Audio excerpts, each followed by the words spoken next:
अस्सलाम वालेकुम बच्चों, मैं आपकी टीचर नाज़ा अहमद। और जो हमारा कॉटन वाला टॉपिक था पेज नंबर 20, अभी हम उसको कंटिन्यू करते हैं। From these balls cotton is usually picked by hand. अभी जो ये बॉल्स होती है, कॉटन जो होता है हाथ से उठाया जाता था, ठीक है।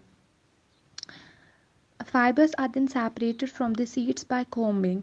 उसके बाद जो ये फाइबर्स होते थे ये हम कैसे अलग करते थे कॉटन से, वो कॉम्बिंग, ठीक है। एक मतलब समझ लो आप, जैसे यहाँ पे आपको फोटोग्राफ में दिखाया हुआ है, कंघा जैसा किया जाता था, ठीक है। फिर वहाँ से फाइबर्स यानी कि वो छोटे छोटे धागे जो होते थे वो निकाले जाते थे।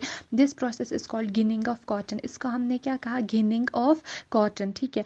Ginning was traditionally done by hands.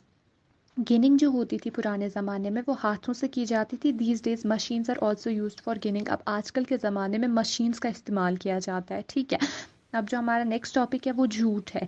Jute fibre is obtained from the stem of the jute plant. जो जूट फाइबर यानी कि जो जूट का धागा है वो जूट प्लांट का जो स्टेम होता है वहाँ से हासिल किया जाता है। It is cultivated during the rainy season. जो ये जूट होता है इसको बारिश के सीजन में उगाया जाता है। In India jute is mainly grown in West Bengal, Bihar and Assam.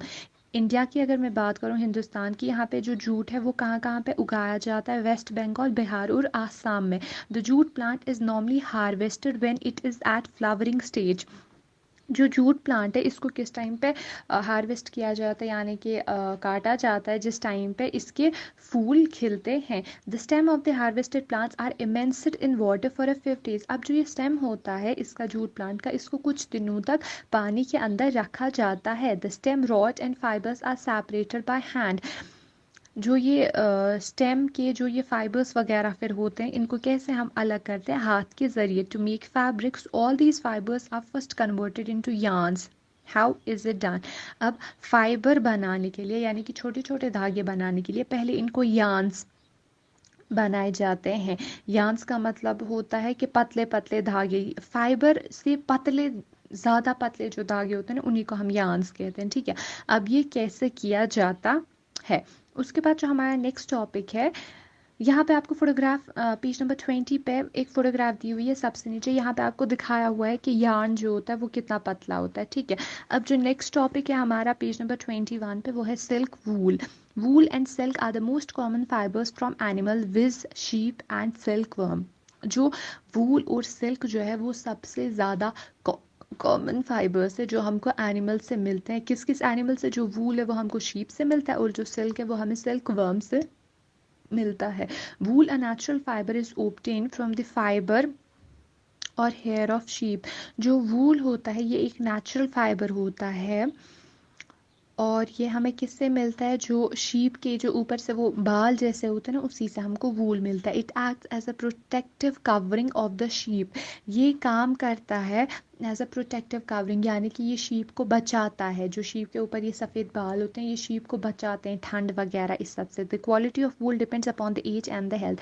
अब जो ये वूल है जो आपको शीप से मिलेगा ये कैसा होगा, ये डिपेंड करता है कि आपका जो शीप है उसकी उम्र क्या है और उसकी सेहत क्या है। अगर उसकी उम्र ठीक ठाक है यानी कि जवान है और सेहत भी अच्छी है तो वूल अच्छा होगा। और अगर आपका शीप जो है वो बूढ़ा है और सेहत भी कुछ खास नहीं रहती बुढ़ापे में, तो यानी कि जो वूल है वो कुछ खास नहीं होगा।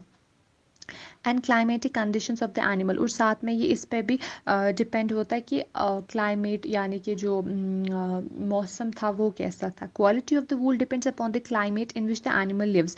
क्वालिटी जो होती है वूल की वो इस बात पे डिपेंड करती है कि जिस जगह पर आपका शीप है वहाँ का टेम्परेचर कैसा है, ठीक है। अब नीचे आपको फोटोग्राफ में शीप दिखाया हुआ है, फिर आपको शीप की शेयरिंग यानी कि किस तरीके से शीप के बाल उठाए जाते हैं, फिर आपको वूल भी दिखाया हुआ है, फिर उसके बाद वूल रूविंग यानी कि फिर किस तरीके से इनके मान लो आप बॉल्स बनाए जाते हैं, प्रिपेयर किए जाते हैं, ठीक है। Lamps wool comes from the body of the sheep. जो लैम्प का जो वूल होता है वो कहाँ से आ जाता है, शीप से आता है। Soft wool comes from an adult sheep. जो सॉफ्ट वूल होता है वो कहाँ से आता है, जो अच्छा ना मतलब यंग शीप होता है वहाँ से। Rough wool comes from aged and diseased sheep. जो रफ वूल होता है वो कहाँ से आता है, जो शीप जो होता है जो अच्छा खासा बूढ़ा होने के करीब हो और जिसमें बीमारियां भी पाई जाती हो। सुनो पहले बात मेरी, जो नरम जो होता है वो अच्छा, जो जवान भेड़ होता है उससे आता है, और जो नरम नहीं होता है वो बूढ़े इससे आ जाता है क्या भेड़ से, ठीक है।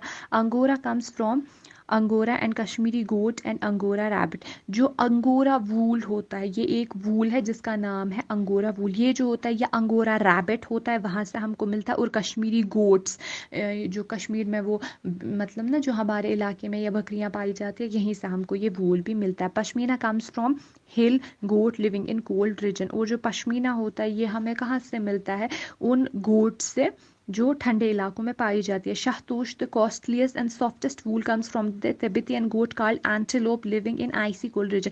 जो शहतूश होता है वो सबसे ज़्यादा नरम और सबसे ज़्यादा महंगा वूल है जो एक बकरी से मिलता है। वो तिब्बत की बकरियां होती है जिनको हमने एंटीलोप कहते हैं, ठीक है। ये ठंडे इलाकों में पाई जाती है। Wool from yak. अब जो वूल हमें याक से मिलता है, the animal found in Ladakh region of J&K is used for making blankets. जो ये वाला एनिमल जो होता है या कि लद्दाख में पाया जाता है और इससे हम कंबले बनाते हैं। Pashmina is obtain from goats found in hilly regions of J&K। जो पश्मीना होता है ये हमें बकरियों से मिलता है जो जम्मू कश्मीर की पहाड़ों पर रहते हैं। आज के लिए इतना ही, इंशाल्लाह बाकी का कल चलें। खुदा हाफिज। उम्मीद है आपको समझ आ गया होगा।